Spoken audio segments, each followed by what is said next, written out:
Circles and lines എന്ന ചാപ്റ്ററിനകത്ത് most important ആയ ഒരു ക്വസ്റ്റ്യൻ ആണിത്. ഒന്നാമത്തെ ക്വസ്റ്റ്യൻ.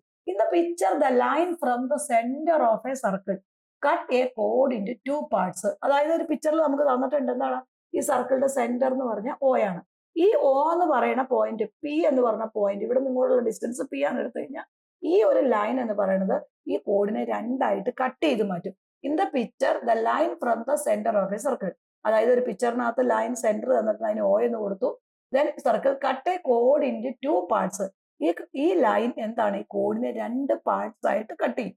അങ്ങനെയാണ് ഈ what is the radius of the circle എന്നാണ് പറഞ്ഞിരിക്കുന്നത്. ഇവിടെ നമുക്ക് അറിയാം ഈ ഒരു ലൈൻ എന്ന് പറഞ്ഞ ഇത് പി ആണ്, ഇങ്ങോട്ടുള്ള ഡിസ്റ്റൻസ് ഇവിടെ എക്സ് എന്നും ഇത് വൈ എന്നും കൊടുത്തു. O എന്ന് പറയുന്ന സർക്കിളിന്റെ സെന്റർ ആണ്. അങ്ങനെയാണ് നമ്മുടെ റിലേഷൻ നമ്മൾ എന്താ പഠിച്ചേക്കണേ, P X into P Y എന്ന് പറയുന്നത് എന്തിനോട് ഈക്വൽ ആണ്, that is equal to R square minus D സ്ക്വയറിനോട് ഈക്വൽ ആണ്. ഇവിടം തൊട്ട് ഇവിടം വരെയുള്ള ഡിസ്റ്റൻസ് എന്ന് പറഞ്ഞാൽ എന്താണ്, that is equal to distance എന്ന് പറഞ്ഞാൽ റേഡിയസ് ആർ വരും.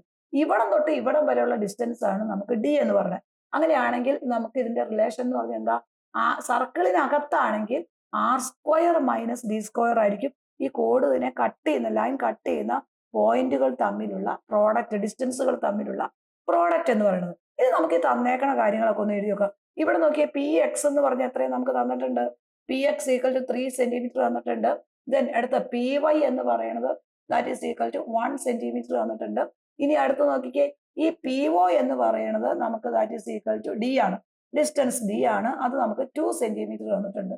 ഇത് 3 സെന്റിമീറ്റർ, ഇത് 1 സെന്റിമീറ്റർ. അങ്ങനെയാണെങ്കിൽ നമ്മുടെ ആണ് നമുക്ക് ഇവിടെ കണ്ടുപിടിക്കുക. ഇതാണ് നമ്മുടെ ക്വസ്റ്റ്യൻ. അപ്പൊ നമ്മൾ ഈ ഇക്വേഷനിലേക്ക് തന്നേക്കണ ഇക്വേഷനിലേക്കൊക്കെ വാല്യൂ അതാത് സ്ഥാനത്ത് ഒന്ന് സബ്സ്റ്റിറ്റ്യൂട്ട് ചെയ്യണം. അപ്പൊ ഇവിടെ പി എക്സ് എന്ന് പറഞ്ഞാൽ എത്രയും മക്കളെ ഈ ഇക്വേഷനിലേക്ക് കൊടുക്കണം. അപ്പൊ that is P X into P Y equal to R square minus T square ആണ് ഇക്വേഷൻ വരുന്നത്. അപ്പൊ പി എക്സ് എന്ന് പറഞ്ഞാൽ that is equal to 3 centimetre വരും. ദെൻ പി വൈ എന്ന് പറഞ്ഞാൽ 1 സെന്റിമീറ്റർ വരും. ആർ സ്ക്വയർ നമുക്ക് അറിയാൻ പാടില്ല, മൈനസ് ഡി എന്ന് പറഞ്ഞാൽ 2 വരും, 2 സ്ക്വയർ വരും. അപ്പൊ നമ്മൾ ആ ഇക്വേഷനിലേക്ക് അതാത് സ്ഥാനത്ത് വാല്യൂസ് ഒക്കെ ഒന്ന് സബ്സ്റ്റിറ്റ്യൂട്ട് ചെയ്തു. അപ്പൊ 3 ഇൻറ്റു 1 3 അല്ലേ, ഇവിടെ ആർ സ്ക്വയർ അങ്ങനെ തന്നെ എഴുതി, മൈനസ് 2 സ്ക്വയർ എന്ന് പറഞ്ഞാൽ 4 വരും. ഇനി ഇവിടെ നമ്മൾ ആരെ കണ്ടുപിടിക്കേണ്ട, ആർ സ്ക്വയർ അല്ലേ. അപ്പൊ ആർ സ്ക്വയറിനെ അവിടെ നിർത്തി കഴിയുമ്പോൾ ഇത് നേരെ ഇപ്പുറത്തേക്ക് വരും. അപ്പൊ 3 + 4 വരും, ദാറ്റ് ഈസ് ഈക്വൽ ടു 7 വരും. അപ്പൊ ആർ എന്ന് പറഞ്ഞാൽ എന്ത് വരും, ദാറ്റ് ഈസ് ഈക്വൽ ടു √7 വരും. അപ്പൊ റേഡിയസ് ഓഫ് എ സർക്കിൾ എന്ന് പറഞ്ഞാൽ എത്രയാണ് കിട്ടണേ നമുക്ക്, ദാറ്റ് ഈസ് ഈക്വൽ ടു √7 വരും. വളരെ സിമ്പിൾ ആയിട്ട് ക്വസ്റ്റ്യൻ ആണെന്നാൽ മോസ്റ്റ് ഇമ്പോർട്ടന്റ് വേണം, നന്നായി പഠിക്കണം. ഒന്നാമത്തെ ക്വസ്റ്റ്യൻ ഒരു എക്സാമ്പിളും കൂടെ നോക്കാം.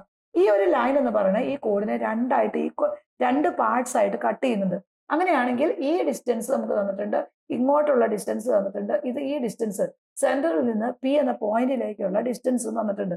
അങ്ങനെയാണ് ഈ സർക്കിളിന്റെ റേഡിയസ് കണ്ടുപിടിക്കുക. നമ്മുടെ റിലേഷൻ എന്നാ മക്കളെ, P X into P Y എന്ന് പറയുന്നത് ഇങ്ങോട്ട് ഇൻറ്റു ഈ ഡിസ്റ്റൻസ് ഇൻറ്റു ഈ ഡിസ്റ്റൻസിന്റെ പ്രോഡക്റ്റ് എന്ന് പറയുന്നത് എന്തിനോട് ഈക്വൽ ആണ്, ആർ സ്ക്വയർ മൈനസ് ഡി സ്ക്വയറിനോട് ഈക്വൽ ആണ്. സർക്കിളിന് അകത്തുള്ള പോയിന്റ് ആണെങ്കിൽ ആർ സ്ക്വയർ മൈനസ് ഡി സ്ക്വയറും, സർക്കിളിന് പുറത്തുള്ള പോയിന്റ് ആണെങ്കിൽ ഡി സ്ക്വയർ മൈനസ് ആർ സ്ക്വയറുമാണ് നമ്മുടെ ഇക്വേഷൻ. അപ്പൊ ഇവിടെ സർക്കിളിനകത്താണ് ഈ ഡിസ്റ്റൻസ് നമുക്ക് തന്നേക്കുന്നത്. അപ്പൊ ഇത് എന്താണ്, P X into P Y equal to R square minus D square വരും. ഇനി പി എക്സ് എന്ന് പറഞ്ഞാൽ ഓൾറെഡി നമുക്ക് ഇവിടെ തന്നിട്ടുണ്ട്, that is equal to 4 centimetre, ഇങ്ങോട്ടുള്ള ഡിസ്റ്റൻസ് 4. അടുത്ത പി വൈ നമുക്ക് തന്നിട്ടുണ്ട്, ദാറ്റ് ഈസ് ഈക്വൽ ടു 2. അങ്ങനെയാണെങ്കിൽ നമുക്ക് ഇവിടെ നിന്ന് ഇങ്ങോട്ടുള്ള ഡിസ്റ്റൻസ് എന്ന് പറഞ്ഞാൽ ഡി ആണ്. ഡി നമുക്ക് തന്നിട്ടുണ്ട്, that is equal to P O. P O എന്ന് പറഞ്ഞാൽ 3 സെന്റിമീറ്റർ ആണ്. അപ്പൊ ഇവിടെ എന്താ കണ്ടുപിടിക്കേണ്ട, റേഡിയസ് 6 കണ്ടുപിടിക്കാം. ഈ വാല്യൂസ് എല്ലാം നമ്മൾ ഈ ഇക്വേഷനിലേക്ക് കൊടുക്കണം. പി എക്സിന്റെ സ്ഥാനത്ത് നമ്മൾ 4 കൊടുത്തു, ഇൻറ്റു പി വൈയുടെ സ്ഥാനത്ത് നമ്മൾ 2 കൊടുത്തു, ഈക്വൽ ടു ആർ സ്ക്വയർ നമുക്ക് അറിയാൻ പാടില്ല, അങ്ങനെ തന്നെ എഴുതി, മൈനസ് ഡി എന്ന് പറഞ്ഞാൽ നമുക്ക് തന്നിട്ടുണ്ട് 3 സെന്റിമീറ്റർ, 3 സ്ക്വയർ കൊടുത്തു. വാല്യൂസ് എല്ലാം അതാത് സ്ഥാനത്ത് അങ്ങ് സബ്സ്റ്റിറ്റ്യൂട്ട് ചെയ്തു. ഇനി ഇവിടെ 4 × 2 എത്രയും മക്കളെ, 8 അല്ലേ. ഇവിടെ ആർ സ്ക്വയർ അങ്ങനെ തന്നെ വരും, 3 സ്ക്വയർ എന്ന് പറഞ്ഞാൽ 9 വരും. അപ്പൊ കണ്ടുപിടിക്കേണ്ട ആർ സ്ക്വയറിനെ അവിടെ നിർത്തി കഴിയുമ്പോൾ ഇത് നേരെ ഇപ്പുറത്തേക്ക് പോകും. അപ്പൊ 8 + 9 വരും, ദാറ്റ് ഈസ് ഈക്വൽ ടു 17 വരും. അപ്പൊ ആർ സ്ക്വയർ 17 ആണെങ്കിൽ ആർ എന്തായിരിക്കും, √17 ആയിരിക്കില്ലേ. അപ്പൊ നമ്മുടെ റേഡിയസ് എന്ന് പറഞ്ഞാൽ ആർ ഈക്വൽ ടു √17 കിട്ടും. ഡിസംബറിൽ നടക്കുന്ന ക്രിസ്മസ് എക്സാമിന് ഇനിയും പഠിച്ചു തുടങ്ങാത്ത എല്ലാ കുട്ടികളും വളരെ ഈസിയായി ബേസിക് കൺസെപ്റ്റുകളും കണ്ടന്റുകളും ടെസ്റ്റിലെ ക്വസ്റ്റ്യൻസും പ്രീവിയസ് ഇയർ ക്വസ്റ്റ്യൻസ് എല്ലാം മനസ്സിലാക്കാനായിട്ട് പ്ലേ സ്റ്റോറിൽ നിന്നോ ആപ്പ് സ്റ്റോറിൽ നിന്നോ ക്ലാസ്സോറ എന്ന ആപ്പ് ഡൗൺലോഡ് ചെയ്ത 500ഓളം വരുന്ന ലൈവ് റെക്കോർഡഡ് വീഡിയോസ് കുട്ടികൾക്ക് നേരിട്ട് പർച്ചേസ് ചെയ്യാവുന്നതാണ്.